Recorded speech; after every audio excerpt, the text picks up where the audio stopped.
Bismillahirrahmanirrahim. Assalamu alaikum dear students. This is the platform of Stars Academy, Allama Iqbal Town, Lahore. This is a complete e-learning app. Dear students, today we have to discuss about the types of sentences and the test relating to this very topic. आपको मालूम है कि E1 में जितने तीन जो है हमने लेक्चर्स कवर किए हैं L1, L2, L3 में जितना भी हमने पढ़ा है उन सब को अब हम E1A के नाम से टेस्ट की सूरत में जो है अटेम्प्ट करने जा रहे हैं और आज हम इसकी डिस्कशन को शुरू कर रहे हैं। तो मेरी तरफ से जो है इसके पहले MCQ को ऑन द स्क्रीन आप जो है वो देख सकते हैं और इंस्ट्रक्शन जो है वो बहुत वाज़े हैं। Before we start attempting any of the MCQ we must keep an eye on the instruction before. Instruction जो है इंस्ट्रक्शन वेरी इंपॉर्टेंट है। अगर कोई स्टूडेंट इंस्ट्रक्शन को जाने बगैर जो है वो स्टडी करता है या किसी चीज़ को अटैम्प्ट करता है तो वो जो है आप कह लें कि नामुनासिब होगा। तो इंस्ट्रक्शन क्या है? चूज़ द करेक्ट वर्ड और words to complete each sentence. It means this is the very first MCQ relating to the sentence completion. It is very significant because vocabulary items definitely uplift or upgrade your vocabulary bank and your sense to completely understand the statement। और इसलिए हम आपको sentence को prepare करने की बात करते हैं, आपको एंटोनिम्स को प्रिपेयर करने की बात करते हैं। सेंटेंस में मौजूद जितने भी वोकेबलरी आइटम्स आते हैं उन सब को आप अच्छी तरह से अगर गो थ्रू करोगे और कॉम्प्रिहेंड करोगे तो तभी आप किसी सेंटेंस को अंडरस्टैंड कर सकोगे।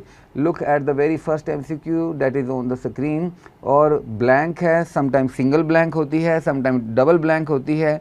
और आपने जो गिवन ऑप्शंस होती हैं होता क्या है? There will be a statement like this one along with 4 possible option like this A, B, C and D, and you have to do what? You have to select one option out of given 4 to complete the sentence because the three rest of the 3 options are not the accurate one. Only one is to be selected, one is to be opted because that is the most suitable option। और ये कैसे मालूम करना पड़ेगा हमें sentence के अंदर मौजूद जो है वो डिफरेंट पॉइंट्स को देखना होगा, डिफरेंट जो एलिमेंट्स हैं उनको देखना होगा क्योंकि in a single sentence sometimes there will be one or two or more than one or two different elements which will help us out in finding out the best option, in reaching out the best option। okay? तो देखते हैं कि इस sentence में कौन से ऐसे words हैं जो हमें सपोर्ट करते हैं, सपोर्ट सिग्नल वर्ड्स हैं या कंट्रास्ट सिग्नल वर्ड्स हैं सेंटेंस कंप्लीशन के पॉइंट ऑफ व्यू से जो बेस्ट ऑप्शन की तरफ हमें एक्सेस करवाएंगे। स्टेटमेंट पढ़ते हैं। MCQ number 1 is on the screen. Blank, blank means space. It was all overcast outside the window, but actually the glass panes were shaded। अब यहाँ पर हमारे पास इस सेंटेंस में एक वर्ड है but। ये वर्ड जो है कंट्रास्ट सिग्नल वर्ड है। मैं यहाँ पे लिख रहा हूँ कंट्रास्ट सिग्नल वर्ड, यानी इस वर्ड से पहले और बाद में जो एक इम्प्रेशन कास्ट होगा वो टोटली कंट्रास्ट का होगा। अगर बट से पहले एक ख़ास इम्प्रेशन कास्ट हो रहा है हमारे माइंड पर सेंटेंस की इंफॉर्मेशन से तो वो इम्प्रेशन हम अपने जहन में रखेंगे और जो बट से बाद में जो कंपोनेंट्स आए हैं जो एक क्लॉज है उसमें जो इम्प्रेशन होगा वो टोटली ऑपोजिट होगा बट से पहले वाले एक्सप्रेशन से। तो इसलिए हम बट को जो कि एक जो है कंजंक्शन है कंट्रास्ट सिग्नल वर्ड भी बोलते हैं कि on either side of this contrast signal word there will be different approach, there will be different impression that will be cast on the either side of the word. तो आपने दोनों तरफ में contrast signal के expression को जो है वो ध्यान में रखना है।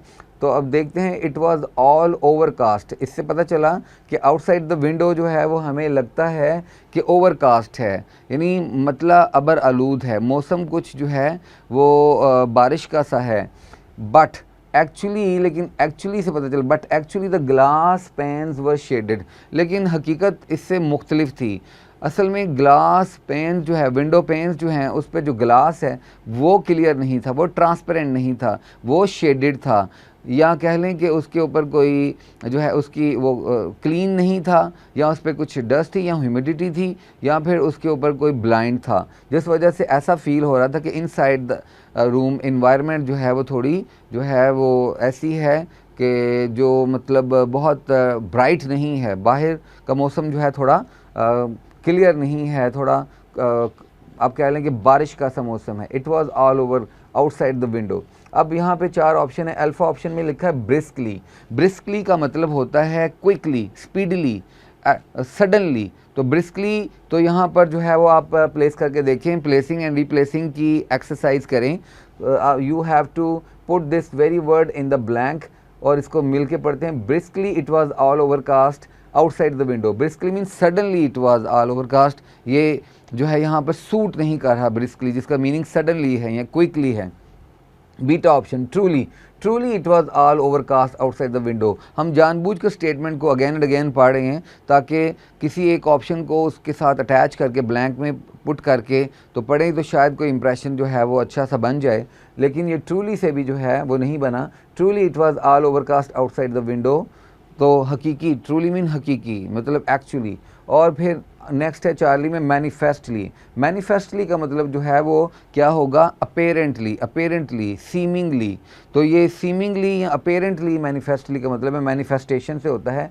अपेरेंटली या manifestly it was all overcast outside the window. बज़ाहिर ये लग रहा था कि विंडो पैन से बाहर जो है वो मौसम जो है वो मतलब अबर आलूद है, क्लाउडी है, बट लेकिन ऐसा नहीं था।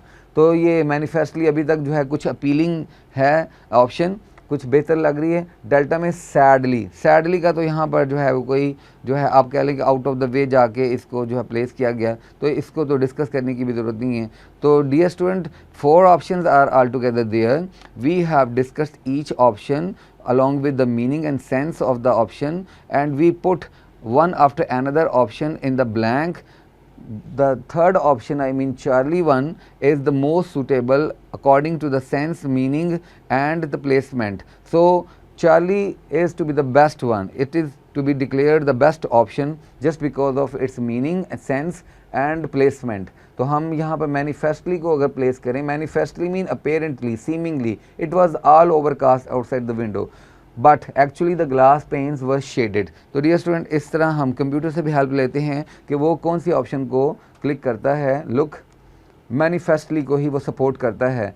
डियर स्टूडेंट, आपने इस तरह से एक एमसीक्यू को स्टडी करना है और उस एमसीक्यू में मौजूद डिफरेंट एलिमेंट्स को, जैसे हमने बट को जो है वो इंसर्कल किया, कोई ना कोई ऐसा एलिमेंट, कोई ना कोई ऐसा इंग्रेडिएंट मौजूद होगा जो आपको राइट ऑप्शन की तरफ जो है वो ले जाएगा। क्योंकि बट से पहले और बाद दोनों क्लॉजेज में इंप्रेशन जो है वो डिफरेंट है, कंट्रास्ट का सा है, इसलिए हमने मैनिफेस्टली को पिक किया क्योंकि एक्चुअली से ओपोजिट जो है वो एक्चुअल एक है और अपेरेंटली दूसरा है, 2 इंप्रेशन है। That's Y the Charlie is the best option. In this way we have completed the discussion of MCQ number 1. अब चलते हैं MCQ number 2 में। नंबर 2 का MCQ जो है वो आपके पास स्क्रीन पे है along with 4 possible option, और देखते हैं कि ये MCQ क्या है, इसको स्टडी करते हैं। The answer to the question whether the spread of social media is a blank or ban, और के बाद ban है और से पहले और बाद में जो है वो ऑपोजिट ही होना है, कंट्रास्ट है क्योंकि और ऑप्शन को शो करता है, ऑप्शन ज़ाहरी बात है कंट्रास्ट को शो करता है। तो फिर बैन और इससे पहले वाला जो वर्ड है वो डेफिनेटली जो ब्लैंक में आएगा, मिसिंग है, जो आपने ऑप्ट करना है आउट ऑफ 4 गिवन ऑप्शन, तो वो दोनों एक दूसरे से कंट्रास्ट में होंगे। और bane will continue to be unanswered for some more time. ये स्टेटमेंट है कि जो स्प्रेड ऑफ सोशल मीडिया है वो आज के दौर के लोगों के लिए वो कितना बेहतर है या नुकसानदेह है, यानी इतना ज़्यादा सोशल मीडिया का जो है वो आप कह लें कि पेनिट्रेशन वो ठीक है या नहीं ठीक है। ये क्वेश्चन ऐसा है जो अभी अनआंसर्ड है, एमसीक्यू यही सेंस डेवलप कर रहा है। अब ऑप्शन की तरफ चलते हैं। बेनिफिट, अल्फा ऑप्शन है बेनिफिट, तो हम कहते हैं social media is a benefit और बैन। बैन आपको मालूम है कि ओपोजिट को बोलते हैं, यानी कोई नुकसानदेह चीज़ है, ठीक है। और will continue to be unanswered for some more time. और फिर बैबून है, बैबून का मतलब होता है फुलिश। और ब्लाइट है, ब्लाइट से मुराद जो है रोइन है, डिस्ट्रक्शन है, डिमोलिशन है, एबॉलिशन है। और फिर इसके बाद बैन, बैन का मतलब जो है वो आपको मालूम है कि किसी चीज़ का प्रोहिबिट होना, बैन कर दिया जाना, जैसे कि ये फ़लाँ चीज़ जो है वो बैन कर दी गई है, ये वीडियो जो है वो सेंसर्ड कर दी गई है, बैन कर दी गई है। तो इस वक्त जो है वो हमारे पास जो है वो बेस्ट ऑप्शन जो है वो अल्फ़ा ही है, बेनिफिट होना, ब्लेसिंग होना। यानी बैन जो है इसका मतलब नेगेटिव है और बेनिफिट का मतलब पॉजिटिव है, और की वजह से कंट्रास्ट है, तो इसलिए हम ऑपोजिट मीनिंग लेंगे बैन से बेनिफिट। बेनिफिट मीन ब्लेसिंग होना, कोई फ़ायदेमंद चीज़ होना।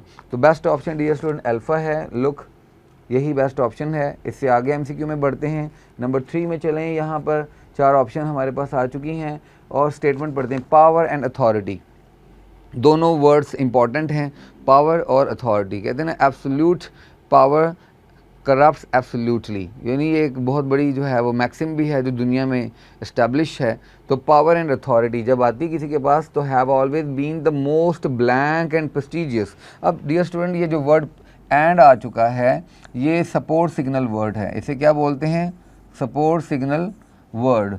यानी एंड के दोनों अतराफ में आने वाले वर्ड्स ऑलमोस्ट एक जैसे होने चाहिए। अगर पहले वाला वर्ड नेगेटिव है तो बाद वाला भी नेगेटिव, पहले वाला पॉजिटिव है तो बाद वाला भी पॉजिटिव, पहले वाला अगर नाउन है तो बाद भी नाउन, पहले वाला अगर वर्ब है तो बाद में भी वर्ब होना चाहिए। पहले वाला जैसा वर्ड होगा उससे उसी रैंक में दूसरा वर्ड होगा। यानी एंड के दोनों अतराफ में आने वाले वर्ड्स ऑलमोस्ट सेम रैंक होते हैं, और अगर पहले सिनोनिम है तो बाद में भी जो है सिनोनिम ही होगा, अगर पहले एंटोनिम है तो बाद में भी एंटोनिम होगा, अगर पहले नेगेटिव तो बाद में भी नेगेटिव होगा, अगर एंड से पहले वाला पॉजिटिव तो बाद में भी पॉजिटिव ही होगा। तो यहाँ देखते हैं कि एंड से बाद में जो एक वर्ड है प्रेस्टिजियस, ये कैसा वर्ड है अपनी सेंस में। तो फिर उसी सेंस से रिलेटेड जो है 4 में से कोई एक ऑप्शन उठाएंगे और ब्लैंक में पुट करेंगे तो हमारा आंसर बनेगा। तो मैं पढ़ता हूँ again MCQ. Power and authority have always been the most blank prestigious and prestigious things man kept fighting for. इंसान हमेशा से जिसके लिए जदोजहद करता रहा है वो कौन कौन सी चीज़ें हैं ज़रा देखते हैं। एक है एनवियसली, तो प्रेस्टिजियस और एनवियस का आपस में क्या बनता है, अभी इसको लिंक करने की कोशिश करते हैं। एनवियसली से मुराद जो है वो आपको मालूम है किसी बहुत ही चीज़ का काउटेबल होना, बहुत ज़्यादा किसी चीज़ की डिज़ायर करना, बहुत किसी चीज़ की एस्पायर करना, बहुत किसी चीज़ को जो है वो विश करना, चाहना, ये सब जो है एनवियसली है। और बेशफुल का मतलब शाय है, ब्रिमिंग का मतलब फुल है, इग्नोरेबल का मतलब नेग्लिजिबल है। ये सारे मीनिंग्स आपके पास चारों ऑप्शन आ गए। तो क्या आप have been the most negligible, क्या पावर एंड अथॉरिटी जो है वो नेग्लिजिबल या इग्नोरेबल टाइप चीज़ है? नो, नॉट एट ऑल, इसकी तो बड़ी ख्वाहिश की जाती है। ब्रिमिंग एंड प्रेस्टिजियस, फुल है। ब्रिमिंग का मतलब जैसे किसी जो है वो आप कह लें कोई पॉट है, कोई बर्तन है, कोई कूलर है, वो पानी से भर जाए तो ब्रिमिंग हो, बाहर किनारों से निकले। तो प्रेस्टिजियस और ब्रीमिंग का आपस में कोई लिंक नहीं बनता, और पावर एंड अथॉरिटी के साथ ब्रीमिंग अटैच भी नहीं होता। बैशफुल शाइनेस को बोलते हैं, तो इसके साथ कोई ताल्लुक नहीं है। अथॉरिटी और पावर, इसका शाही के साथ क्या ताल्लुक होना है प्रेस्टिजियस के? तो बेस्ट ऑप्शन एनवियसली है। Power and authority have always been the most enviously and prestigious things man kept fighting for. तो बेस्ट ऑप्शन जो है वो यहाँ पर अल्फ़ा है, एनवियसली, जिसका मतलब क्या है, डिज़ायर करना, जिसका मतलब क्या एस्पायर करना, जिसका मतलब क्या है काउटेबल होना। ओके, तो कंप्यूटर भी इसी को सपोर्ट करेगा, अल्फ़ा को। नेक्स्ट एमसीक्यू में चलते हैं और यहाँ देखते हैं नंबर 4 में 4 में से कौन सी बेस्ट ऑप्शन है। सेंटेंस कम्प्लीशन की चूँकि बात हो रही है, वोकैबुलरी अपनी इन्हांस करें, वोकैबुलरी आपकी अच्छी होनी चाहिए। पढ़ते हैं, we had already prepared ourselves for a surprise but है, बट अगेन आ गया। बट जो है वो क्या करेगा, कंट्रास्ट को शो करेगा। तो आपने कंट्रास्ट सिग्नल वर्ड को सिग्निफिकेंस देनी है। On either side of this very word we have to maintain a bridge in order to understand the right approach of the statement that gives us. अभी देखते हैं but से क्या हमें फ़र्क पड़ता है। Her new look still blank us all.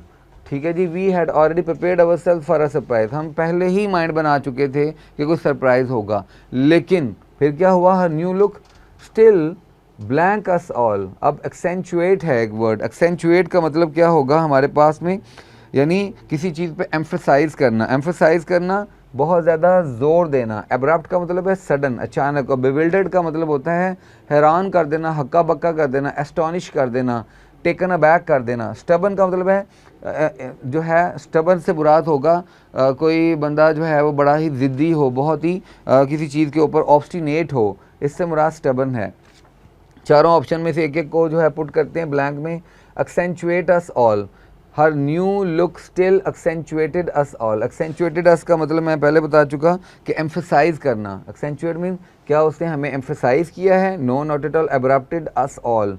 Her still new look abrupted us all, यानी हमें अचानक क्या किया, अचानक से मुराद क्या है? यहाँ पे ये बिल्कुल जो है ना आउट ऑफ द वे जाके वो कैब आइटम जो है वो प्लेस करेंगे तो इसका सेंस नहीं बनेगा, ये लॉजिकल नहीं है। Charlie bewildered us but her new look still bewildered us all, ये कुछ अपीलिंग है Charlie option. Bewildered mean astonish करना, सरप्राइज करना, टेकन अबैक करना, किसी को शशदर कर देना, हैरान और परेशान कर देना, ये बिविल्डर्ड है। ये बेस्ट ऑप्शन लगती है, लेकिन अभी डेल्टा को पढ़ते हैं फिर डिसाइड करेंगे। स्टबन अस ऑल, स्टबन तो बिल्कुल आउट ऑफ द वे है। स्टबन का तो ऑब्स्टिनेट है, ज़िद्दी होना, घामड़ होना, अपनी बात पे डट जाना और बस किसी लॉजिक को ना मानना, तो स्टबन तो बिल्कुल आउट ऑफ द वे है। अभी बेस्ट ऑप्शन इन चारों में से चार्ली लगती है, बिविल्डर्ड अस ऑल। हम पहले से ही उसके बारे में तैयार थे कि वो थोड़ा कुछ सरप्राइज़ देगी, लेकिन उसकी जो न्यू लुक है उसने तो हमें मज़ीद हैरान और परेशान कर दिया, हक्का बक्का करके रख दिया। तो bewildered us all, her new look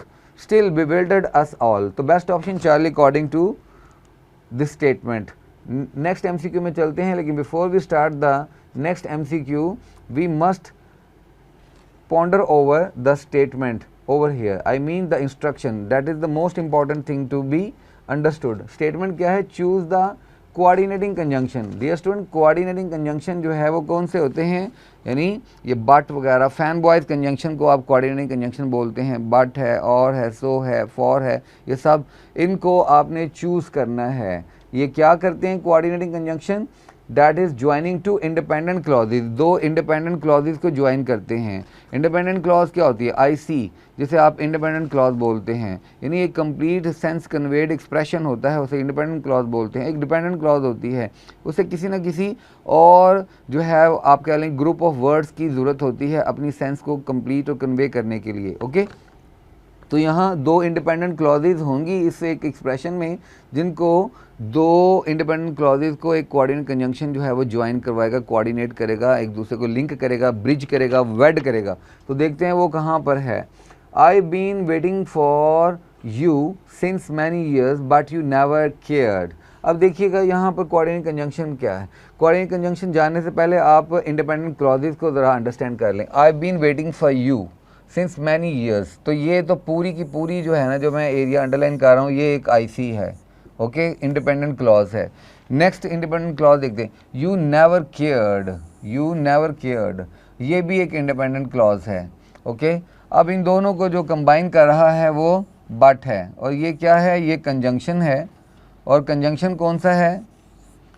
ये कोऑर्डिनेटिंग कंजंक्शन है, कोऑर्डिनेटिंग कंजंक्शन है, और ये इन दोनों को जोड़ रहा है। इसलिए हम डेल्टा ऑप्शन को, क्योंकि हैव बीन को अल्फ़ा हमने मेंशन किया, फॉर को बीटा, सिंस को चार्ली, अगरचे कि ये सारे जो है वो कंजंक्शन, फॉर भी, सिंस भी और बट भी, तो बट डेल्टा जो है वो आप कह लें कि एक ऑप्शन है, तो हमने डेल्टा को सिलेक्ट किया being the best option because it is the coordinating conjunction that comes here in order to bring closure to different independent clauses. तो delta is the best option. Look at the computer also supports this option. Delta best option के तौर पर है। एक और MCQ में चलते हैं डियर स्टूडेंट, और यहाँ पर देखते हैं नंबर 6 में बेस्ट ऑप्शन कौन सी? अली एंड सारा। एंड भी कंजंक्शन है, लेकिन दो नाउन को जस्ट जोड़ना वो कंजंक्शन के साथ थोड़ी होता है, हमने तो दो इंडिपेंडेंट क्लॉजेस को कंबाइन करना है। अली एंड सारा left on the bus before I arrived, यहाँ तक एक आईसी है, ये एक आईसी हो गई, और फिर आई सो के बाद I didn't see them at the bus station, ये दूसरी आईसी है। दो इंडिपेंडेंट क्लॉजेस हैं और इन दोनों को सो ने जोड़ दिया है। चार्ली में जो है कोऑर्डिनेट कंजंक्शन जो है वो एग्जिस्ट करता है। Look, yes, this is the best option. So एक और स्टेटमेंट देखते हैं, और उससे पहले इसकी जो है वो ज़रा देखिएगा dear student. Instruction, which of the following is not a fragment. Fragment किसको बोलते हैं, अभी इस पर बात करते हैं। इन चारों में से कोई एक फ्रेगमेंट नहीं है, बाकी 3 फ्रेगमेंट्स होंगे। ठीक है, तो हमने चूज़ करना है उस एक ऑप्शन को ABCD में से जो फ्रेगमेंट नहीं है। लुक, यहाँ पर ज़रा देखिएगा, ABCD में फ्रेगमेंट कौन सा वाला नहीं है। भाई फ्रेगमेंट होता क्या है? आपको मालूम है फ्रेगमेंट की बात करें, एफ मीन फ्रेगमेंट। फ्रेगमेंट से मुराद है कि कोई भी ग्रुप ऑफ वर्ड्स, ऐसा एक ग्रुप ऑफ वर्ड्स जो लिंपिंग करता है, जो सेंस कन्वेड नहीं है, जो है आधी बात करता है, उसको फ्रेगमेंट बोलते हैं। फ्रेगमेंट में कुछ फ्रेजेस होती हैं, ठीक है, कुछ क्लॉजेज होती हैं, और फ्रेजेस में जो है वो समटाइम जो है आप कह लें कि ऐसी फ्रेजेस हैं जो कंप्लीट सेंस नहीं दे सकती जब तक कि उनके साथ किसी और फ्रेज़ को, कोई और क्लॉज को जोड़ा ना जाए। तो वो जैसे इन द मॉर्निंग एक प्रेपोजिशनल फ्रेज है जिसे पीपी बोलते हैं, ठीक है। तो इन द मॉर्निंग जस्ट बोला, एट नाइट बोला लफ्ज़, ये एट नाइट भी एक प्रेपोजिशनल फ्रेज है, ठीक है। तो ये कंप्लीट सेंस कन्वेड नहीं है जब तक कि इनको बाकी के हिस्से के साथ जोड़ा ना जाए। जैसे I met him at night, I met him at night. अब ये मैंने एट नाइट को आई मेट हिम के साथ जब लिंक किया तब जाके ये बात समझ आती है। अगर मैं इतनी बात करूँ एट नाइट तो फिर ये इलॉजिकल सी एक जो है वो ग्रुप ऑफ वर्ड बन जाएगी, उसे फ्रेगमेंट बोलते हैं। तो इसी तरह क्लॉज है, क्लॉज भी जो है, एक क्लॉज अगर डिपेंडेंट है तो वो किसी और के साथ मिलाएंगे तो फिर वो सेंस कन्वेड एक्सप्रेशन होगा। तो डियर स्टूडेंट, मेरा एरिया ऑफ कंसर्न क्या था? Fragment. Fragment is what? It is a group of words which does not completely convey us a proper sense. तो यहाँ देखते हैं 3 ऐसे ऑप्शन होंगे जो फ्रेगमेंट हैं और एक फ्रेगमेंट नहीं होगा, और उसी को तलाश करना हमारी जिम्मेदारी है और वो हमारा आंसर है, उसी ने हमारा स्कोर करना है। लुक, अल्फ़ा को पढ़ते हैं। If the worst comes to the worst. अब मैं ये जो स्टेटमेंट है इसमें इफ़ आया है, आपको मालूम है कि ये आधी बात हुई है, इसे कंडीशनल क्लॉज बोलते हैं। ये कंडीशनल क्लॉज है। एक कंडीशनल क्लॉज के साथ कॉमा लगा के आगे रिजल्टेंट क्लॉज लगाई जाए तो फिर ये सेंटेंस बन जाएगा और ये सेंस कन्वेड एक्सप्रेशन होगा। अभी ये आधी बात हुई है क्योंकि सिर्फ कंडीशनल आया है, रिजल्टेंट नहीं आया कॉमे के बाद, तो इसलिए ये कंडीशनल क्लॉज है और आधी बात है, इसलिए ये फ्रेगमेंट बन गया। इसमें कई वर्ड्स हैं, ये ग्रुप ऑफ वर्ड्स है और ये फ्रेगमेंट की डेफिनेशन पूरी करता है। बीटा पढ़ते हैं। Because he is intelligent. अभी आपको पता है बिकॉज जो है वो एक सबॉर्डिनेटिंग कंजंक्शन है। क्या है? मैं यहाँ इसके आगे लिख रहा हूँ सबॉर्डिनेटिंग कंजंक्शन, यानी ये एक जो है डिपेंडेंट क्लॉज है जिसे डीसी भी बोलते हैं, डिपेंडेंट क्लॉज है। और डिपेंडेंट क्लॉज जो है अपने साथ किसी और एक क्लॉज को जोड़ेगी तब ये सेंस कन्वे करेगी, अदरवाइज़ ये भी लिंपिंग है और ये भी जो है वो आप कह लें फ्रेगमेंट की डेफिनेशन पे पूरा उतर रही है। Charlie option, when I come home. Again when भी जो है सबॉर्डिनेटिंग कंजंक्शन है और सबॉर्डिनेटिंग कंजंक्शन जो है अपने साथ जो है इसे क्लॉज को डिपेंडेंट क्लॉज बना रहा है, डीसी बना रहा है। इसे भी किसी और पार्ट की, किसी और चंक की, टुकड़े की ज़रूरत है इस सेंटेंस को कंप्लीट करने। When I come home what happens next, because this sense comes to our mind कि फिर क्या हुआ। यहाँ तक व्हेन आई कम होम, यहाँ तक क्या मतलब? व्हेन आई कम होम आगे कुछ बताया ना, फिर क्या हुआ? जब जो हिस्सा ये बताएगा कि आगे क्या हुआ। Suppose when I come home he mostly receives us warmly, ठीक है। he offers me a wonderful room to relax। तो जब ये बाकी की बातें आएंगी फिर ये कंप्लीट सेंस देंगे, अदरवाइज़ ये फ्रेगमेंट्स ही हैं। तो ए बी सी डी तीनों फ्रेगमेंट्स हैं और डेल्टा जो है वो बाकी एक ऑप्शन बची है, यही बेस्ट ऑप्शन है क्योंकि ये फ्रेगमेंट नहीं है। हमने देखना था, हमने चूज़ करना है फ्रेगमेंट जो नहीं है उसे चूज़ करना है। ये हमारा स्कोर है। You are great. अगर चलिए ये बहुत सिंपल, बहुत शॉर्ट, बड़ा कंसाइज, बड़ा कॉम्प्रीहेंसिव, बड़ा कॉम्पैक्ट किस्म का जो है एक्सप्रेशन है, दो it has limited words but it gives us proper sense, तो इसलिए ये हमारा आंसर है यू आर ग्रेट। तो डेट्स वाई डेल्टा को हम बेस्ट ऑप्शन कंसिडर करेंगे। ये फ्रेगमेंट नहीं है, बाकी तीनों फ्रेगमेंट्स है और कैटेगरी वाइज हमने इनको डिस्कस भी कर लिया और कंप्यूटर से भी मदद लेते हैं, कंप्यूटर भी डेल्टा को सपोर्ट करता है। एक और एमसीक्यू की तरफ बढ़ते हैं डियर स्टूडेंट, नंबर 8। और यहाँ पे भी हमने देखना फ्रेगमेंट कौन सा नहीं है और देखिएगा ज़रा, since everything is ready. Again since एक कंजंक्शन है और सबऑर्डिनेट कंजंक्शन है और आगे क्या आएगा कॉमे के बाद बताना चाहिए, फिर ये कंप्लीट होगा। सिंस एवरीथिंग इज़ रेडी तो आगे भी तो कुछ लिखा होना चाहिए, इसलिए फ्रेगमेंट है। एज़ शी लेफ्ट, एज़ की वजह से जो है सेंस कंप्लीट नहीं हुई, आगे कुछ भी नहीं है, इसलिए ये भी एक फ्रेगमेंट है। इट स्टार्टेड टू रेन, बज़ाहिर अपेरेंटली सीमिंगली ये ठीक लग रहा है, लेकिन डेल्टा को पढ़ लेते हैं। Until you come again, until की वजह से, एज़ की वजह से, सिंस की वजह से ये तीनों फ्रेगमेंट बने, और चार्ली बेस्ट ऑप्शन है क्योंकि ये कंप्लीट सेंस कन्वेड एक्सप्रेशन है। इट स्टार्टेड टू रेन, ठीक है, और यही हमारा बेस्ट ऑप्शन है। चार्ली को देखते हैं कि ये वाकई बेस्ट है कि नहीं, कंप्यूटर भी इसी को सपोर्ट कर रहा है। नेक्स्ट एमसीक्यू में चलते हैं, विच नंबर 9 है, और यहाँ पर देखते हैं हमें करना क्या है। इंस्ट्रक्शन बड़ी इंपॉर्टेंट है। Which type does each sentence belong to. आपने यहाँ पर देखना है कि ये एक सेंटेंस है जो नंबर 9 एमसीक्यू के तौर पर हमारे सामने अपीयर होता है। इस सेंटेंस को पढ़ने के बाद हमने मालूम करना है कि ये कौन सी टाइप का सेंटेंस है, बिकॉज आपको टाइप्स पढ़ाई गई हैं और लेक्चर्स के दौरान में, जिसमें बताया गया कि कुछ ऐसी टाइप्स होती हैं सेंटेंसेस की जिन्हें आप स्ट्रक्चरल बोलते हैं, ठीक है, कुछ फंक्शन वाइज होती हैं। तो क्या ये जो टाइप है सेंटेंस, वो इन चारों में से कौन सा है? सिंपल सेंटेंस है, कंपाउंड है, कॉम्प्लेक्स है, या कंपाउंड कॉम्प्लेक्स है? सेंटेंस पढ़ते हैं। Before a candidate goes for an interview, आपको मालूम है कि इतने हिस्से को जब आप पढ़ते हैं तो बिफोर की वजह से ये डिपेंडेंट क्लॉज बन जाता है, ये डीसी है, ठीक है। Before a candidate goes for an interview he should gather information about the job और organisation where he wants to give an interview. अब डियर स्टूडेंट, आपको अच्छी तरह से मालूम है कि यहाँ पर दो इंडिपेंडेंट क्लॉजेज यूज़ हो गई। एक तो ही शुड से जो शुरू हुई और ये चली और इंडिपेंडेंट क्लॉज बन गई। फिर इसी तरह से ही wants to give an interview, ये भी इंडिपेंडेंट क्लॉज बन गई। अब दो इंडिपेंडेंट क्लॉजेज हैं और एक डिपेंडेंट क्लॉज है। आपको अच्छी तरह से मालूम है कि सिंपल सेंटेंस में सिंगल इंडिपेंडेंट क्लॉज होती है। How many independent clauses are there in simple sentence? Definitely simple sentence talks about single independent clause, ठीक है। जब कंपाउंड सेंटेंस की बात करते हैं, आपको मालूम है, इसकी याद रखें ना डेफिनेशन, और फिर जो मैंने आपको लेक्चर में इनके बारे में बताया, अगर आप वो भूल गए हैं तो फिर आप कभी भी, बल्कि क़यामत तक भी, आप इस सेंटेंस को पढ़ के आइडेंटिफाई नहीं कर सकेंगे कि हम इन चारों में से किस ऑप्शन को जो है ऑप्ट करें। तो फिर मैं अगेन आपको बताता हूँ कि लेक्चर में मैंने आपको जो बातें बताई उस पैरामीटर्स के मुताबिक जो है अभी हमने इसको फाइंड आउट करना है, फाइनलाइज करना है। सिंपल सेंटेंस में how many types of independent clause और डिपेंडेंट क्लॉजेस बताइए जी, शाबाश। कौन बताएगा? हाथ खड़ा करें और दिमाग पर ज़रा जोर डालें और फिर से रिवाइज़ करें। आपको रिवाइज़ करना होगा कि simple sentence talks about a single independent clause because it gives us a proper sentence, ठीक है, और पूरी प्रॉपर सेंस भी देगा।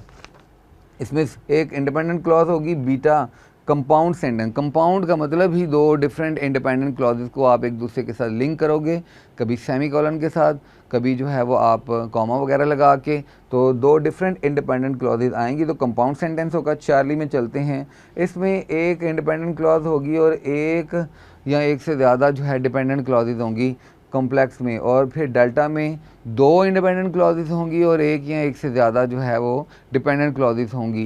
तो अब ज़रा देख लें, यहाँ पर दो इंडिपेंडेंट और एक डिपेंडेंट है, तो बेस्ट ऑप्शन कौन सी बनी चाहिए, चार्ली या डेल्टा? देखते हैं, कंप्यूटर तो डेल्टा को सपोर्ट करता है। यस, आगे बढ़ते हैं एक और एमसीक्यू में। यहाँ पे भी हमने सेंटेंस की टाइप को ही देखना है। देखिएगा, efforts should be made to control the use of tobacco. Sentence simple है, क्लियर कट है, कॉम्पैक्ट है और सिंगल इंडिपेंडेंट क्लॉज पर बेस करता है, तो फिर इसे किस कैटेगरी में जाना चाहिए? Alpha, beta, Charlie and delta में। डेफिनेटली अल्फ़ा में जाना चाहिए। लुक, सिंपल सेंटेंस है। एक और चलते हैं एमसीक्यू देखने, यहाँ पे टाइप देखते हैं इससे एक एमसीक्यू की कौन सी है। After having done a good much workout, ये आफ्टर हैविंग की वजह से जो है आपको पता है ये डीसी बन गया है, यानी डिपेंडेंट क्लॉज है। और we felt the need of drinking some, ये आईसी है, इंडिपेंडेंट क्लॉज है। अब आपको मालूम है अच्छी तरह से सिंपल, कंपाउंड या कॉम्प्लेक्स या कंपाउंड कॉम्प्लेक्स में जाना है। डेफिनेटली आपने यहाँ पर कॉम्प्लेक्स सेंटेंस में जाना है क्योंकि इसमें एक इंडिपेंडेंट है और एक डिपेंडेंट क्लॉज आ गई है। नेक्स्ट चलते हैं एक और एमसीक्यू में, यहाँ पर देखें कौन सी टाइप है। I love to read books but really do I find any time to read.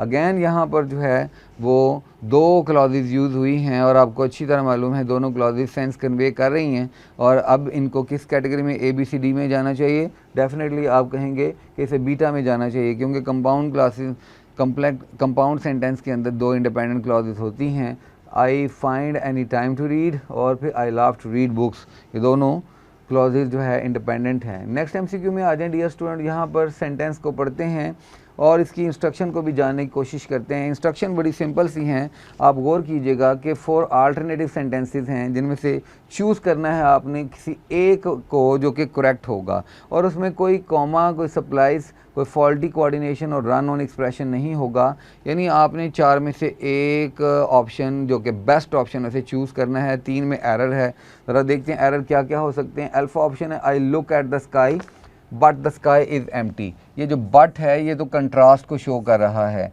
इसलिए कंट्रास्ट वाला जो है वो हमारा सेंटेंस नहीं होगा। I look at the sky but the sky is empty, और इसलिए ये एरर है। फिर चलते हैं beta, I look at the sky is empty. ये बगैर किसी जो है पंक्चुएशन मार्क के यहाँ पर इसे यूज़ किया गया, दोनों क्लॉजेस को, द स्काई को भी, ये एक क्लॉज है, I look at the sky, ये 2 क्लॉजेस, ये रन ऑन है। रन ऑन सेंटेंस आपको मालूम है कि बगैर किसी प्रॉपर पंक्चुएशन मार्क के जब आप 2 डिफरेंट किस्म के एक्सप्रेशन को एक दूसरे के साथ कंज्वाइन कर देते हैं अननेसेसरीली, तो वो रन ऑन बन जाएगा और वो फॉल्टी एक्सप्रेशन होगा। फिर Charlie, I look at the sky, comma है, द स्काई इज़ एम्प्टी। यहाँ तक ये कुछ ठीक लगता है क्योंकि ये तमाम पैरामीटर्स को पूरा करता है, दोनों क्लॉजेस के दरमियान कॉमा की डिवीज़न लेकर आता है, शॉर्ट पॉज को शो करता है जो, और अभी ये ठीक लग रहा है लेकिन हम डेल्टा को पढ़ेंगे देन डिसाइड करेंगे। Delta, I look at the sky is empty. यहाँ पे फुल स्टॉप लगा दिया गया है, यानी पंक्चुएशन मार्क रॉन्गली यूज़ किया गया है, यानी पंक्चुएशन मार्क रॉन्गली यूज़ किया गया, इसलिए ये एरर है। तो चार्ली में कोई एरर नहीं है, that's why according to computer and grammatical structure Charlie is the best option, look. और नेक्स्ट एमसीक्यू में चलते हैं नंबर 14 में, और यहाँ देखते हैं कि कौन सी ऑप्शन जो है वो बेस्ट है। And then the chorus sang in his ears in final harmony. यहाँ तक अल्फ़ा ऑप्शन जो है कुछ ठीक लग रही है कि ये सिंपल भी है और ये कोहेरेंट भी है और ये कॉम्प्रिहेंसिव भी है और कॉम्पैक्ट भी है और प्रिसीजन के मैनर्स को और मैयस को पूरा करती है। लेकिन बीटा पढ़ते हैं, and when the chorus sang in his ears in final harmony, और व्हेन जो है वो आके सबऑर्डिनेट कंजंक्शन के तौर पर ये डिमांड करता है कि यहाँ फुल स्टॉप की बजाय कॉमा लगाया जाए और कॉमे के बाद एक अगली क्लॉज साथ में मिलाई जाए, फिर ये सेंटेंस जो है वो मीनिंगफुल होगा। व्हेन आ जाने से ये एरर अक्रस हुई है। चार्ली में, and then the chorus sang in his ears in final harmony, he had never heard it before. अब ये जो he had never heard it before है, ये अगर तो व्हेन होता तो फिर उसकी वजह से तो ये ठीक हो सकता था, लेकिन यहाँ देन है तो व्हेन की एब्सेंस और ही had never heard it before की अननेसेसरीली एकोमोडेशन इस सेंटेंस को जो है फ्लॉप कर रही है, क्योंकि पूरी सेंस हार्मनी पर फुल स्टॉप लगाने से मुकम्मल हो जाती है। तो अननेसेसरी और एडिशनल वर्ड्स का साथ में लगा देना ये इस सेंटेंस को वायलेट कर रहा है, इसको डैमेज कर रहा है, इसकी ब्यूटी को, क्योंकि डैंगलिंग मॉडिफायर्स के हवाले से और हमें इस बात का ख्याल रखना पड़ता है कि अगर बात थोड़े वर्ड्स में कम्प्लीटली हो सके कन्वे, तो फिर उसी एक स्टेटमेंट को बेस्ट ऑप्शन कंसिडर किया जाता है। जैसे अल्फ़ा ऑप्शन अभी तक बेस्ट ऑप्शन है, क्योंकि वर्डीनेस का ख्याल रखना पड़ेगा। वर्डीनेस का मतलब है कि आप कॉम्पैक्टनेस लेकर आएँ, वर्डीनेस से मुराद है कि आप गैर ज़रूरी तौर पे वर्ड्स यूज़ ना करें। डेल्टा पढ़ते हैं, and then the chorus sang in his ears in final harmony, यहाँ पर फुल स्टॉप लगता तो ये ठीक होता, he had never heard it before. Again वही एरर सामने आया है, इसमें जो है कहते हैं कि चार्ली में कॉमा नहीं लगाया गया, 2 क्लॉजेज के दरमियान यहाँ कॉमा लगा दिया गया है, लेकिन फिर भी he had never heard it before यहाँ प्लेस किया गया, इसलिए डेल्टा भी रॉन्ग है। तो best option according to the standard English alpha ही है। तो देखते हैं कंप्यूटर भी अल्फ़ा को सपोर्ट करता है। एक और ऑप्शन स्टेटमेंट देखते हैं नंबर 15 में। अल्फ़ा में देखते हैं अली विच ही, अली के साथ विच यूज़ नहीं किया जा सकता, ह्यूमंस के लिए हम विच से अवॉइड करते हैं मोस्टली। आगे बढ़ते हैं बीटा में, Ali which has been industrious, again error तो वही है। फिर चार्ली में देखते हैं Ali who has been industrious, yes who लग सकता है, अली के साथ ब्रिज कर सकते हैं। Has earn a prize which he had well deserved. यहाँ तक ये ऑप्शन कुछ ठीक लगती है। डेल्टा पढ़ते हैं, Ali who has been, Ali के साथ हु तो ठीक है लेकिन यहाँ पे कॉमा नहीं लगाया गया इंडस्ट्रियस के बाद और अली के फ़ौरन बाद, और हु हैज़ बीन को इनक्लोज़ किया गया यहाँ पर अली के साथ में और हैज़ के पास में। तो ये हमें जानना होगा कि एरर क्या है। एरर जो है वो डेल्टा में अगेन है, कॉमे नहीं लगाए गए क्योंकि ये जो है चार्ली बेस्ट ऑप्शन लगती है। उसकी वजह यह कि अली के साथ हु हैज़ बीन इंडस्ट्रियस, जो ये मैं ब्लॉक कर रहा हूँ एरिया जिसको आपने कॉमास के अंदर भी लिखा है, ये इसलिए बेस्ट ऑप्शन है कि हु हैज़ बीन इंडस्ट्रियस से मुराद है कि यहाँ हमें कॉमे लगाकर कॉमे लगाने की ज़रूरत नहीं थी। इसे नॉन एसेंशियल क्लॉज बोलते हैं, यानी इंडस्ट्रियस बताया जा रहा है ना, मेहनती बताया जा रहा है ना, हार्ड वर्किंग बताया जा रहा है ना कि कौन अली जो बहुत मेहनती है, लेकिन मेहनती है तो उसने अर्न किया है ना। अगर हम इस एक पोर्शन को जो ब्लॉक किया है अगर हम इसे डल कर दें और इसे अपने माइंड से निकाल दें और जस्ट इतना पढ़ें, Ali has earn a price which he had well deserve, क्योंकि वो वेल डिज़र्व करता है, उसी ने प्राइज़ विन किया है। जिसने प्राइज़ विन किया है उसके बारे में ये हमें अंडरस्टूड होना चाहिए कि वो हार्ड वर्किंग है, तो इसलिए अलग से बताने की ज़रूरत नहीं होती कि वो हार्ड वर्किंग भी है। हु हैज़ बीन इंडस्ट्रियस, जिसने प्राइज़ विन किया है वो अंडरस्टूड है कि हार्ड वर्किंग है। तो जब आपको एक चीज़ अंडरस्टूड हो तो फिर आप कॉमे लगा के उसके बारे में एक्स्ट्रा इन्फॉर्मेशन दें तो वो आप कह लें कि नॉन एसेंशियल क्लॉज होती है और उसे कॉमे की भी ज़रूरत होती है। इसलिए हाँ, इसके दोनों तरफ में कॉमा है और बेस्ट ऑप्शन भी फिर चार्ली ही बनती है। डेल्टा एरर में है, अल्फ़ा एरर में है, बीटा एरर में है। मैंने आपको डिफ़ाइन कर दिया कि कौन सी चीज़ क्यों अननेसेसरी थी। नेक्स्ट एमसीक्यू में चलते हैं। यहाँ पर देखते हैं नंबर 16 में बेस्ट ऑप्शन। मैं बेस्ट ऑप्शन पहले जो है वो मेंशन करता हूँ, फिर बाकियों में जो एरर है वो भी बताता हूँ। तो बेस्ट ऑप्शन पहले देखते हैं, बीटा है। वो क्यों है ज़रा गौर से कीजिए इसको study. They spoke to him in Spanish but contrast आ गया, ही रिस्पॉन्डेड इन इंग्लिश। और आपको पता है बट जो है वो एक तो कंट्रास्ट को शो करेगा, दूसरा कोऑर्डिनेट कंजंक्शन के तौर पर जो है अपने साथ में कॉमा भी रिक्वायर करेगा। तो दोनों उसने जो है वो रिक्वायरमेंट फुलफ़िल की हैं दोनों क्लॉजेस के इन बिटवीन आकर। अब चलते हैं अल्फ़ा में। They spoke to him in Spanish, लेकिन उसके बाद कोई कॉमा नहीं है, ये रन ऑन एक्सप्रेशन है। इसको हम क्या करेंगे, रन ऑन। ये रन ऑन एक्सप्रेशन है, इसलिए ये रॉन्ग है। Okay Charlie, they spoke to him in Spanish, comma आ गया है लेकिन कंट्रास्ट बट से शो होना था वो मिसिंग है, इसलिए ये भी एरर में है। Delta, they spoke to him in Spanish, यहाँ पर सेमी कॉलन की ज़रूरत नहीं थी और बट कैपिटल में नहीं स्मॉल में आना था बी, इसलिए ये दो एरर अक्रंस हुई है, ये भी सेंटेंस गया। तो बेस्ट ऑप्शन बीटा इसलिए है। एक और एमसीक्यू में चलते हैं। यहाँ पर हमारे पास जो है वो वोकैबुलरी से रिलेटेड कुछ वर्ड्स हैं, सिनोनिम्स हैं, आप गौर कर सकते हैं। हमने चूज़ करना है इस एक जो है बोल्ड जो है वो एमसीक्यू के लिए बेस्ट चारों में से ऑप्शन कौन सी है, कौन सा वर्ड इसका ट्रूली सिनोनिम बन सकता है। अबहॉर, अबहॉर का मतलब जो है वो जानने की कोशिश करते हैं, क्या है, शदीद नफ़रत, यानी बहुत ज़्यादा नापसंदीदगी, डिसप्लीजिंग होना। तो अल्फ़ा में क्या है, प्रोबेबल। प्रोबेबल का मतलब तो है मोस्ट प्रोबेबल मीन शायद, परहैप्स। और एडोरेबल किसी चीज़ को बहुत ब्यूटीफाई करना, सजाना, संवारना, खूबसूरत बनाना। और डिटेस्ट का मतलब नफ़रत करना, नागवारियत का इजहार करना। परमिसिबल का मतलब होता है अलाउ करना, परमिट करना। तो बेस्ट ऑप्शन तो फिर चार्ली हुई, डिटेस्ट। तो देखते हैं कंप्यूटर भी इसी के सपोर्ट करता है। एक और नेक्स्ट एमसीक्यू में चलते हैं नंबर 18 में। यहाँ भी एक सिनोनिम है हमारे पास, देखिएगा एग्नी, और इसके साथ 4 ऑप्शंस हैं। देखते हैं एग्नी का मतलब क्या है। एग्नी का मतलब है बहुत ज़्यादा कर्ब होना, शदीद तकलीफ़ में होना, बहुत ज़्यादा अजियत में होना। और लूजिस का मतलब जो है किसी चीज़ का लूज़ कर देना, खो देना। टॉर्मेंट का मतलब भी अजियत में होना होता है बहुत ज़्यादा। और एग्नी और टॉर्मेंट दोनों सिनोनिम लगते हैं, लेकिन बाकी ऑप्शन पढ़ें। वोरेशियस, वोरेशियस का मतलब होता है डिवोरिंग होना, ग्रीडी होना, बहुत ज़्यादा वांटिंग होना, किसी चीज़ की बहुत ज़्यादा तलब करना, भूख और प्यास के साथ जो है ना पीछे पड़ जाना किसी चीज़ की, यानी कह लें कि बहुत ही ज़्यादा किसी चीज़ को जो है वो ग्रीड की हद तक चाहना। और चोर्स का मतलब होता है टास्क, डिफरेंट टास्क। तो बेस्ट ऑप्शन तो एग्नी की टॉर्मेंट बना डियर स्टूडेंट। कंप्यूटर भी इसी को सपोर्ट करता है। नेक्स्ट एमसीक्यू में आए नंबर 19 में। हमें अब एंटोनिम को जो है वो फाइंड आउट करना है। बेस्ट ऑप्शन हमारे पास एंटोनिम होगा, एंटिसिपेशन है। एंटिसिपेशन के लिए देखते हैं कि जी का मतलब क्या। एंटिसिपेशन का मतलब होता है किसी चीज़ को आप बिफोर टाइम जो है वो प्रिडिक्ट कर सकें, आप किसी चीज़ को एंटिसिपेट कर सकें, यानी फ्यूचर के अंदर जो है वो आप झांक सकें। तो एंटिसिपेशन तो मुराद ये है। जी का मतलब जो है सौरो है। सौरो मीन बहुत ज़्यादा सौरोफुल कंडीशन में होना। एनालिसिस का मतलब किसी चीज़ का तजिया करना है। और इसी तरह से एस्टॉनिशमेंट है। एस्टॉनिशमेंट का मतलब हैरानी है, बहुत हैरानी परेशानी होना। यानी एंटिसिपेशन का मतलब है आप पहले से किसी चीज़ को प्रेडिक्ट करने की सलाहियत रखते हैं, आप पहले से ही आपको मालूम है कि ये होगा।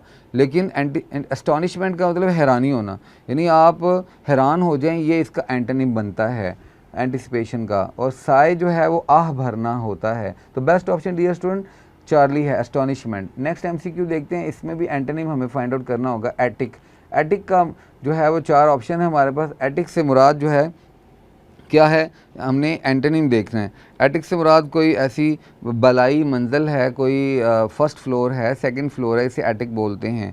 कोई ऐसा रूम है जो ऊपर वाली फ्लोर पर हो। और बैबलिंग जो है वो चाइल्ड अटरिंग साउंड है। बैबलिंग को छोटे बच्चे होते हैं वो बैबलिंग करते हैं, उनकी साउंड अटरिंग जो है वो बड़ी अजीब सी होती है। मिस्टिफाइंग का मतलब जो है वो बैफलिंग है, हैरान परेशान होना। और आर्केन का मतलब है बहुत ज़्यादा जो है कोई चीज़ मुबहम हो, बहुत आप कह लें कि ऐसी चीज़ जो ऑब्सक्योर हो, क्लियर कट ना हो। और फिर लास्ट ऑप्शन है सेलर। सेलर बेसमेंट को बोलते हैं, कोई ऐसा रूम, कोई ऐसी जगह जो ग्राउंड फ्लोर से नीचे हो। तो इस वक्त एटिक का जो ऑपोजिट है वो सेलर बनता है। लुक, तो डियर स्टूडेंट इस तरह से हमने अपने 20 एमसीक्यूज़ को जो है वो अंडर इंस्ट्रक्शंस जो है वो अंडरस्टैंड करने की कोशिश की है।